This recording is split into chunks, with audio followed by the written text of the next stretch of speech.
Ayan mga kapiksi. So, ito naman sa love and relationship. Meron ditong deceptive energy, no? With this deception energy, pwedeng niloloko kayo ng person nyo or pwedeng niloloko nyo sila. Kayo lang yung nakakaalam nun. Pero hindi naman to lahat magre-resonate kasi hindi naman lahat ng kayong nanonood may mga deceptive na partners, di ba? Pero mararamdaman nyo, guys. Trust me, mararamdaman nyo yan. Kasi mapipick up nyo yung energy nila, no?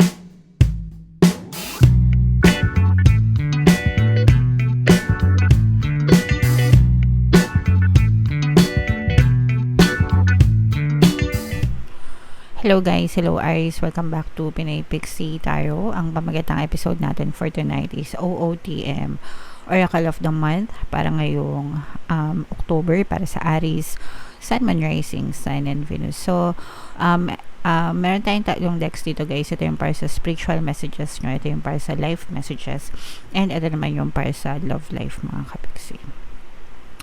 So, unahin natin tong deck na to. Comment down below guys kung ano na lang yung message na naka-resonate sa inyo. Take that message mga kapiksi kasi hindi lahat magre-resonate, okay? So yung spiritual message nyo guys, we have the Elephant energy, greatness. Love is your strength. Leadership is your path. Your wisdom inspires everyone you meet. You can overcome any problem. You will naturally and easily achieve success. Wow! Napakaganda guys, di ba? So, sa pag-ibig tayo humuhugot ng lakas, mga kapiksi. Okay? So, whether it's your love for your family, love for yourself, mga kapiksi, or love for your passion, di ba? Doon tayo humuhugot ng lakas, doon tayo humuhugot ng inspiration, ng motivation sa buhay, guys. So, kailangan, kumbaga, kailangan mamayani yung pagmamahal sa puso nyo dahil yun yung nagbibigay sa inyo ng lakas, guys. And for some of you, no, you have the capability na mag-lead ng ibang tao, mga kapiksi. There are other people talaga, they are born to be leaders, no. Example niyan yung mga for example yung mga politicians natin, 'di ba? They know how to lead other people, 'di ba? So yeah, and kung sino-sino pa. Alright? And you may be one of them. Although hindi ko sinasabing politician ka, no, pero you are born to lead other people, at least for some of you. And nagiging inspiration din kayo sa ibang tao, no, dahil sa kahusayan nyo, kagalingan nyo, no. Pwedeng meron kayong mga special skills, pwedeng meron kayong mga achievements, no, na naabot sa buhay nyo na nagsisilbing inspirasyon sa ibang tao. So make sure na dahil kayo ay nagsisilbing inspirasyon guys, make sure na maging role model kayo, mga kapiksi, para talagang kumbaga maging magandang ehemplo kayo, no, sa iba pang tao, and matulungan nyo rin sila ng mga best practices. Kung ano yung best practices nyo, syempre dahil kayo yung mga idol nila, i-adapt din nila yung mga best practices nyo. So in a way, nakakatulong din kayo sa kanila, mga kapiksi.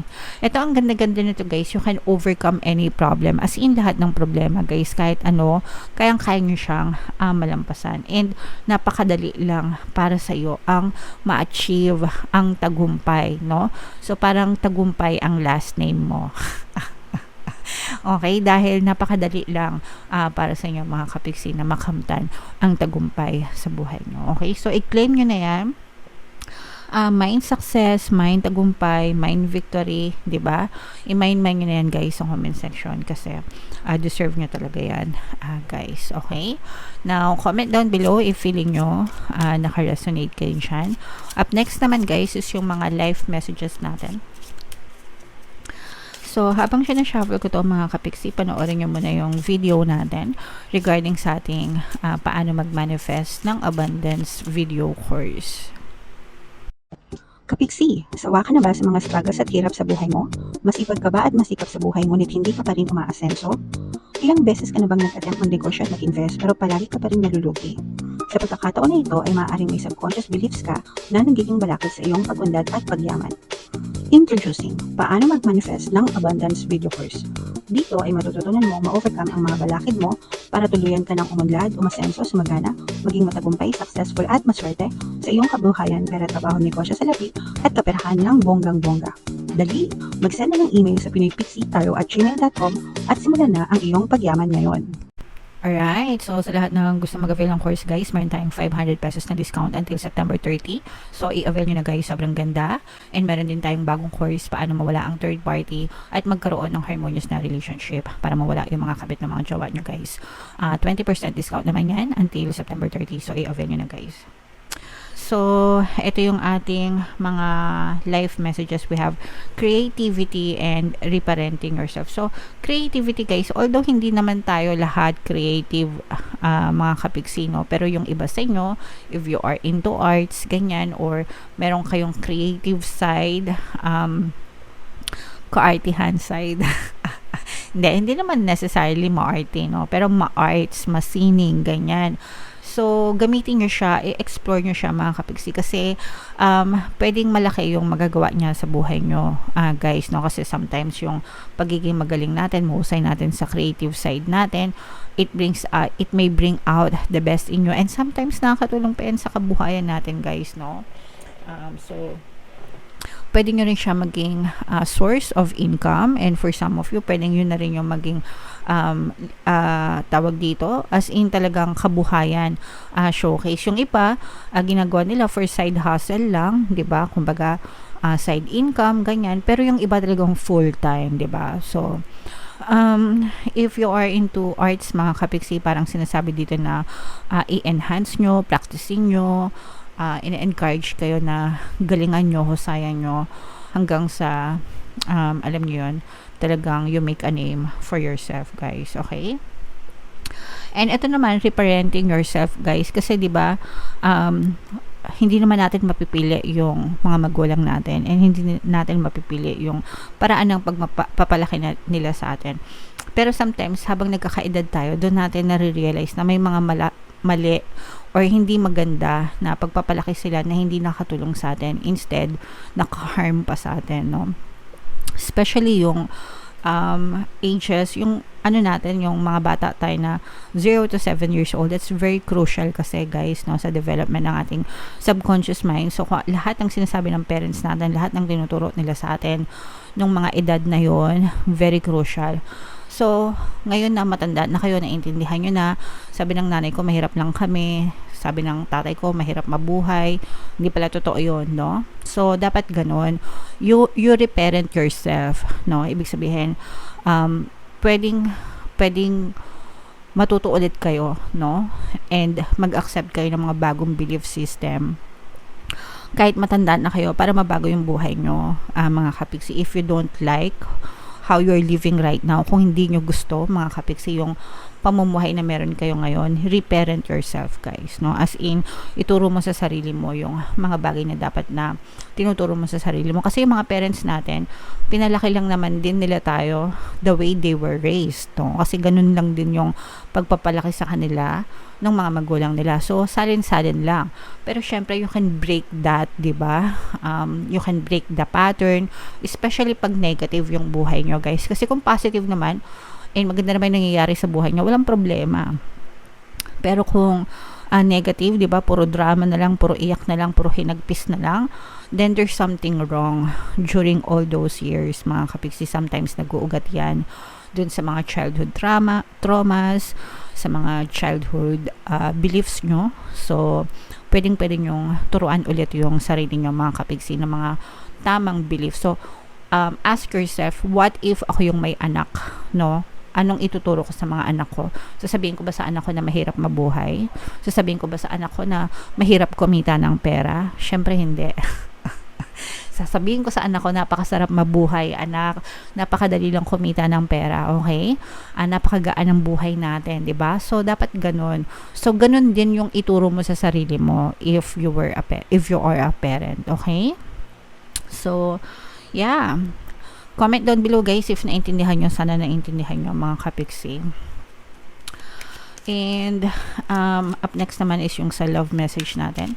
So yung nabanggit ko kanina, no, meron tayong bagong course, paano mawala ang third party. at magkaroon ng harmonious relationship. So, mag-avail na kayo, guys. Ayan, mga kapiksi. So, ito naman sa love and relationship, meron ditong deceptive energy, no? With this deception energy, pwedeng niloloko kayo ng person nyo or pwedeng niloloko nyo sila. Kayo lang yung nakakaalam nun. Pero hindi naman to lahat magre-resonate kasi hindi naman lahat ng kayong nanonood may mga deceptive na partners, di ba? Pero mararamdaman nyo, guys. Trust me, mararamdaman nyo yan kasi mapipick up nyo yung energy nila, no? Guys, so mararamdaman nyo yan kung niloloko nila kayo. Okay, so if you feel like niloloko nila kayo, then yes, niloloko nila kayo. It's already a red flag. Mapapansin nyo naman yan, guys, for sure, di ba? Hindi naman tayo pinanganak kahapon. So, and again, sabi ko nga, mapipick up nyo yung energy nila. So, malalaman nyo yan kung niloloko nila kayo. Okay, and you have to free yourself, no? From this cycle, mga kapiksi. So, ang unang tanong dyan is, niloloko ka na, papayag ka ba? Tapos yung susunod, niloloko ka na, hahayaan mo bang masundan pa? Hahayaan mo bang maulit pa, 'di ba? So, free yourself, guys, no? Ibig sabihin ng free yourself, kailangan i-end mo itong pattern na to na niloloko ka, okay? So, you shouldn't accept. Huwag niyong tanggapin na niloloko nila kayo. Kapag tinanggap nyo, parang sinasabi nyo sa sarili nyo na ito yung deserve ko, no? Ito yung deserve ko na niloloko ko, deserve ko na paulit-ulit nga akong ginagago, no? So, excuse for the word. No, di ba? Dapat wag kayong pumayag, mga kapiksi. So, you should set boundaries. Pwede nyo pagbigyan and, di ba, give them space to change, mga kapiksi. Pero, kapag ka ganun, dapat you also change your perception of them para magbago sila. Kasi hindi yan magbabago kung palagi yung iniisip na niloloko nila kayo. Because they will always reflect back to you kung ano yung iniisip na sa kanila, mga kapiksi. Okay? So, and it's free yourself, guys. Ikaw yung may control sa love life mo. Ikaw yung may control dyan sa relationship nyo, no? Ikaw yung may control sa nangyayari sa buhay mo. So, kung hinahayaan mo na lokohin ka nila, therefore, lolokohin ka nila. If nagbibigay ka ng boundary na you are respected and loved, then yun yung mangyayari. Alright? So, sana naintindihan nyo and comment down below, guys, kung saan kayo naka-resonate dyan. Dito ba sa spiritual messages? Dito ba sa life? Or dito ba sa love life? Comment down below, mga kapiksi. And ito yung ating ito yung ating 2025 kapalaran, guys. Panoorin nyo na. And ito naman yung ating success stories ng paano mag-manifest ng abundance video course. Click here to subscribe, guys. And ito yung ating pampaswerte subliminals. Thank you for liking, sharing, and subscribing. See you again next time. I love you all. Have a nice day. Bye-bye.